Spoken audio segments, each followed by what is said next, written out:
Welcome back to Nature Sketching with Heather Stearns. There was so much great stuff in the conversation I had with Heather about nature journaling, overcoming the obstacles, creating an art kit that you can easily carry with you, involving your kids, doing it in different chunks of time, and just enjoying the benefits of getting outside, paying attention to what's in front of you, trying to get it in your sketchbook, writing down your notes, what you're seeing, what you're experiencing, what you're hearing from God, what you're learning about the world around you, and the people you're with, and the memories you're making. So today in part 2, this is what we did during the Transformational Studio Time. We hear a little bit more about Heather's story, about how nature journaling and getting outside has transformed and deepened her relationship with God, and a little bit of a sneak peek into her journal and into my journal, and some videos of a walk I took inspired by this conversation. I hope you enjoy. Hope you get outside and make some art of your own. Could we see some of your drawings? Would you mind showing? Sure. Yeah. This is one that I did of a catkin of a willow tree. I did the whole thing, and then I did a pullout with the detail of the little pollinator pods and stuff. This is one that I was out hiking and I took a picture, and then later had some time and I sat down, I pulled up the picture on my phone, and then I sketched from that. And then later, like, I went back, because this was actually just down the street from where I am. I went back and decided to do the details and stuff on it. So learning how to be flexible and take what you can get in terms of art time at the moment, and then, work around that. I love to do direct sketching, like where I'm actually there and then I'm sketching, and then do that all on site. But then there's times where it's like I can start out with there, work from photos later, or like take a photo, work from the photo, and then go back and do some, finishing up in person. It just kind of depends too. And weather has a lot to do with that as well, because sometimes, when you're sketching outside, you never know. It could get really hot. It could rain. It could, Right. that Some kind might of get adds very windy. yeah, that adds a whole new wrinkle to things. We found some freshwater clams and we observed them, and it's neat. They turn on their end. This is the open spot, and they spin in circles and What? dig themselves down into the substrate, or the gravel at the bottom of the river. That is just so cool. Thinking of green time versus screen time and attention and focus and calming, like emotional regulation, to sit there and be so fascinated by a clam Yeah. turning And they and were spinning and tiny. burying itself. And they Tiny. were they were tiny little guys. They were like, maybe my boys picked one up, and I typically have a small ruler, or a little gauge, a little short gauge or ruler in my back. And so I measured him real quick, and he was about an inch and a half.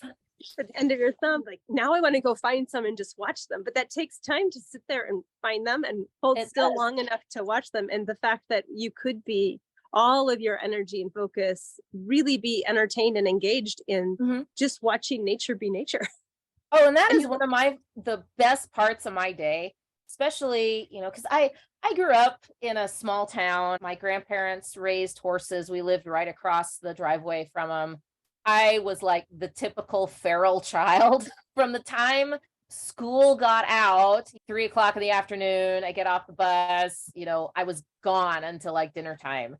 And then during the summer, as soon as it was like 8 o'clock in the morning, I was gone, and I would return to the house for lunch, and just long enough to grab something to eat, maybe a handful of cookies, and disappear again. It was like my grandmother had to put a big bell. She bought a bell and mounted it on a pole outside of on her back porch, so that when they needed me, like, they could ring the bell and call me in, because she had 40 acres. And so I would just disappear.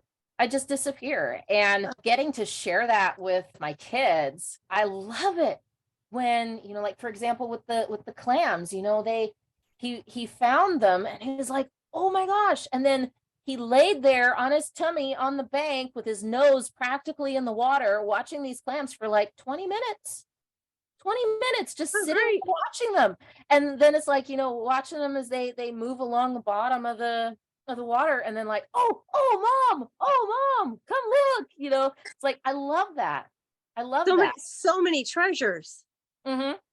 So And the many neat thing treasures. is that they're everywhere. I mean, the biggest takeaway that I want to make sure people understand is that you don't have to get in the car, drive for 2 hours to some remote location to get this. This stuff is basically like in the backyard. Walla Okay. Walla is the Native American term for this area, and then they adopted it as a city name, and it means many waters. And so we have just naturally, like on every street corner, there's like little creeks that run through people's yards and then go through culverts under the streets, the infrastructure, and pop out on the other side in somebody else's yard, and it's like they're everywhere. I mean, you go to the park and they've got little creeks that run through the middle of the park.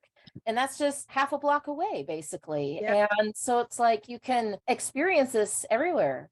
I mean, we've got trees in our front yard, and we had so much fun this spring watching the maple put out its leaves. Yeah.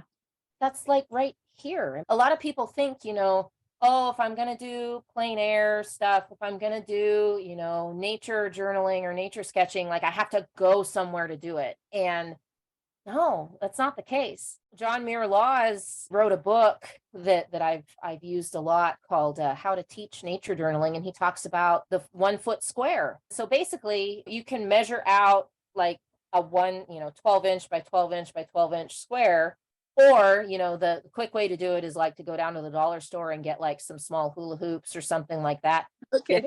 You throw that on the ground, and then you start journaling whatever you find in that space. You can do that in your front yard. Throw down your little square, get down there on your hands and knees and start picking through the grass Yeah. to see what you find. You can do that anywhere. Yeah. So just start observing. You don't need any fancy supplies. So let's overcome that obstacle. You don't have to go anywhere far. We'll overcome that obstacle.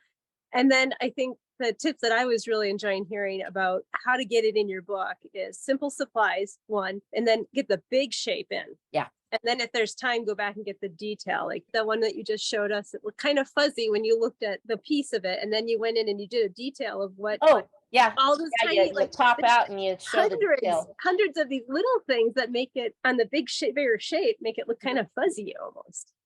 So little things out on your walk, even to work, even if you're in a city, there's some piece of nature someplace. That's right.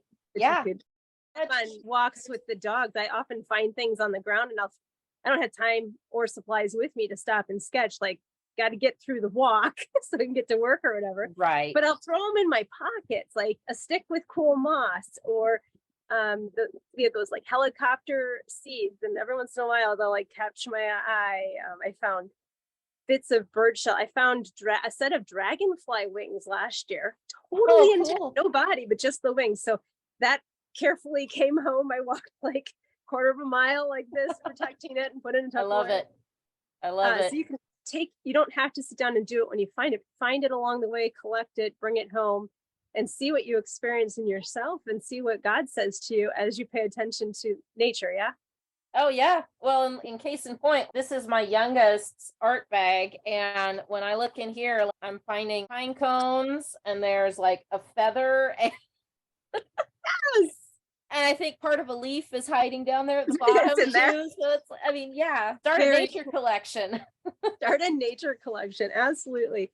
Cool. Any other tips that you'd like to give people as they work to try to overcome obstacles, do a little nature observation and sketching, photos, time with their kids, time on their own, connecting with God too through all of this? Any other tips that you want to make sure people hear today? Mostly just have fun with it. To just remember that you don't have to be a fabulous artist to make this work. In fact, the important focus should be on getting out there, enjoying nature, and enjoying recording memories. Because really, that's what it is. I mean, when I look at this page with the clams on it, it's like I always remember the sight of seeing my son belly down on the bank of the creek with his nose practically in the water, being absolutely fascinated with the clams. And it's like, that's what you're doing. I know for some people, the thought of trying to get involved with doing fine art or some, being an artist, that can be kind of a turnoff. and, can be kind of intimidating. And it doesn't have to be. Focus on recording the memories. Yeah. And when you get enough pencil miles, the art, the beauty will come. Mm, I like that. Make some memories, get some pencil miles in. Yep. It's an interesting way to think of a journey. I'm going to put some pencil miles on and see what other memories I catch along the way. That's So right. make sure your phone is charged so you can take pictures of the kids on their bellies watching the clams and or sitting quietly in the sun. That brings a whole nother emotion like back to you as you think of that time. And the cool part about having a journal and just calling it sketching is you can write those observations and the memories that have nothing to do with the flower you're drawing, but have everything to do with what the kids are doing or the dog or how you feel in that moment. Yep. The text in my journals, it varies wildly. Because sometimes, like when I'm like on the page with the clams or the one with the willow catkin, it's like I was noting, specific things that I was noticing about the object that I was looking at. But then there's times, and I'll show you another page here as soon as I can find it right here. Like this one has got just some more landscape stuff. There's a poem I wrote. I sketched, those are some little pine cones from an alder tree. And then I saw this dried and desiccated teasel from last year, and I was really fascinated with the curl of the spines. And so I'm like, oh, I want to draw that. And then, just another couple things, some water going around one of the rocks in the creek, and then another piece of, I think that's probably orchard grass, most likely, but it's like, when I look at this, like, I remember getting to spend time with my kids splashing around in the river on a sunny day. It's not a scientific observation, but it's a poem. Mm-hmm. And so sometimes, like the text in my journals, there'll be notes, like on the clam one, I was like, oh, this is the actual size of it, it's digging into the substrate, hard concrete stuff. But then a few pages later, I've got this one where I penned this poem about, what it felt like to be sitting on the bank of the creek that day in terms of spiritual growth and having that aspect to the art practice. It's like sometimes I'll be out there and I'll hear like Holy Spirit will say something to me, and so then I'll have that written down right next to a sketch of something I saw. And so when I flip back through my journals, because I go back through old journals all the time. They all get, after I get done with them, I pull them out and I stick them in a box. And then periodically I'll go back through the box and just kind of reminisce a little bit. It's better than a photo album in my opinion, but it's like I'll run across these records of these encounters with the Holy Spirit or encounters with God. I've always felt like, he made creation. He knows everything about it. What would it be like to go on a walk and say, okay, God, show me what you enjoy about what you made? What do you want me to see today? And so sometimes I go on a walk and he'll draw my attention to something. And as I sit there and I start to sketch it, then it's like I'll kind of hear him start to speak to me about, things that, it's like building that relationship. So it's really on that front, like being able to get outside and engage in artwork outside has really like it's deepened my relationship with Jesus and the Holy Spirit in a way that I personally feel like would be hard to get, inside the four walls of a church on Sunday morning. I've heard before that like every art is autobiographical. So when we spend time looking at God's creation, God's art, the things he's made, that can't help but reveal something new to us of his character or what he finds interesting or beautiful or important. And I also like when you're showing your recent pieces of your sketchbook, you don't have to do the whole thing. You can do a part. Like you're fascinated with the curls. You were focused on how the water moved around the rock. You didn't have to draw the whole river. You didn't have to draw the whole field. So grand things and detailed things. And just capturing whatever the observations are, whether they're emotional, what your kids are doing, the conversation with those you're with or with God, emotional, spiritual, physical, all of those observations matter. Yeah, they do. Really all of them. And then it's like they just kind of come together in this beautiful picture. Yeah. Really great stuff. You had said earlier there was a story you had hoped to be able to tell at the end here today. Yes. Yes. So if you want to share that now, this would be good. Last fall, I was working full time as a teacher, and around the first part of February, I'm praying, I'm asking the Lord, I'm like, okay, we're getting towards the start of the next year. What do you have for me this next year? Where do I need to be focusing? And the Lord's like, you're going to quit your job. And I was like, what? Not sure if I heard that clearly. I'm like, what? What are you asking of me? And so I prayed, and then I prayed some more, and I prayed some more, and all of a sudden, like, I started getting these confirmations from different places that it's like I needed to resign. I needed to resign my job, and I'm like, okay, this is new. All right. That's a leap of faith for anybody, but when you have kids depending on you as well, that's a yeah, I was just kind of like, what do you mean? Well, so the pressure kind of intensified. And when I sought the Lord and asked, I'm like, okay, why are you asking me? Because I ask a lot of why questions. I'm constantly asking God, well, why is this the case? And why is this the way, and he's never failed to give me an answer. Even if the answer is like, well, that's not for you to know right now, like, he still will answer me when I ask him why. Good I love point. it. He will always answer, even if it's not for you to know now. Yes, and he is such a good father. It's like he understands. So I'm leaning into this. I'm getting all these confirmations that now's the time to resign. And I'm like, okay, why? And the Lord is like, I want to do something with your art, but I need your Mondays. And it was very clear. It was like, I need your Mondays so I can do something with your art. And I prayed and I decided that it's like, okay, I'm going to hand in my resignation, and I'm going to go back to being a substitute where I have more flexible hours, and I will give you my Mondays. I will not allow myself to be scheduled on Mondays. And as soon as I did that, all of a sudden I'm like, okay, I sent in my resignation letter. I got everything set up so I can go back, I can go, be a substitute and all this stuff. What, where are you going to lead me? I'm like, Lord, lead me. I kid you not. As soon as I prayed that prayer, I opened up my computer, I logged on to Facebook, and the very first post that popped up, and it was literally like the beacon lights, kind of just came on in that moment. It was this post from Matt Tommy, and he was like, if you are even remotely interested in art ministry, check out Jessie Nilo's school. She's the real deal. And I was like, okay, I'm feeling the nudge of the Holy Spirit right here. And I'm like, oh, okay, well, I will check into this.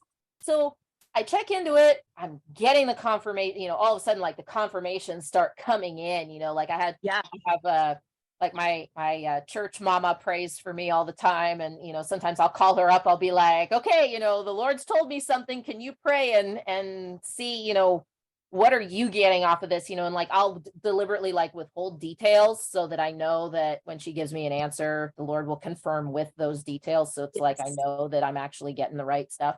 So I log on and I'm like, okay, art ministry school. Okay, here we go. I sign up. And after I signed up, I get the email and it's like, cohort is on Mondays. This was like over a month in between, got signed up and got the confirmation emails. And when the Lord had told me, like, I want to do something with your art, I want your Mondays, so it was like, he told me he wanted my Mondays clear back at the beginning of like December. And then I found out, right at the first part of January, the class is on Mondays. I was so absolutely blown away because that weight of that realization is like, he's really in this. The Lord is really leading in this. And then it, was just this absolutely incredible experience. And I grew so much, both as an artist and as a Christian and a woman of faith. I mean, it was amazing. It was incredible. Don't be afraid to ask the Lord, confirm this for me, give me this guidance, point me in the right direction. My favorite prayer is, Lord, light up my path like a airport landing strip. Make it so clear I can't miss it. Right. Yeah. Oh, I'm constantly there too. I'm like, oh, because I've got so many things going on between, like being a mom and an artist and then teaching and then getting my master's degree. It's like I've got a lot of things going on. And so I'm like, Lord, I don't want to miss what you're doing. So like light it up so I can't miss it. Yes. And he Well, does. He does. and then he does. I was making this really cool connection with a couple things you were saying, right, as you're finishing the story of watching the clam. If somebody just tells you exactly how a clam works, is different than sitting there and observing piece by piece by piece. And then you're talking about how God always answers a prayer, even if it's not for you to know yet. Yeah. But I feel like part of that is he leaves those gaps so he can provide confirmation. Like, I need your Mondays. Well, why do you need my Mondays? Well, not for you to know yet. And then months later, like, classes on Monday. Oh, confirming that you are hearing accurately, that you are following those lights on the runway. That's really cool. Yeah. I graduated from her foundations course, last month, and I'm still just, like, it still blows me away, even just telling it now that, Yeah.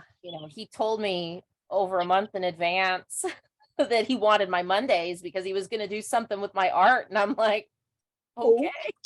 I will trust you. Yeah.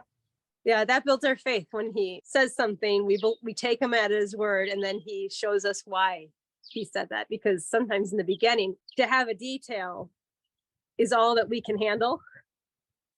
And we wouldn't understand if he gave us the whole picture up front and be like, but that, no way, that couldn't happen. And all he said was, I just need your Mondays. And you're like, I can make that work. I don't quite understand why, but I can make that work. And then boom, boom, boom, boom. Yeah. It felt doable. Well, and yeah, it just confirms that when you have that relationship with the Holy Spirit and with Jesus, it's like he does lead you, and he gives you just, it's like I always liken it to following the breadcrumb trail, like in Hansel and Gretel, they had the little breadcrumb trail, and it's like you're following the breadcrumbs of the Holy Spirit. He'll give you a little bit here and he'll give you a little bit here, a little further along, and then you walk for a little bit and then, oh, there's another, it's like he's got the little signposts for you. Yep. And I love that. That is so cool. Well, thank you for your time. Thanks for sharing all you did. And we'll get the links in the write-up that I provide with the video, like to your course and maybe a couple of your favorite. I know don't use the art supplies as an obstacle, but maybe if you'd be willing to share just a couple links of your ultimate favorite things that for the art kit or something that would be fun to share with people. Yeah, by all means. Great. Well, thanks. Well, have a good day. Thank you. Yeah, it was a pleasure. We'll see you again.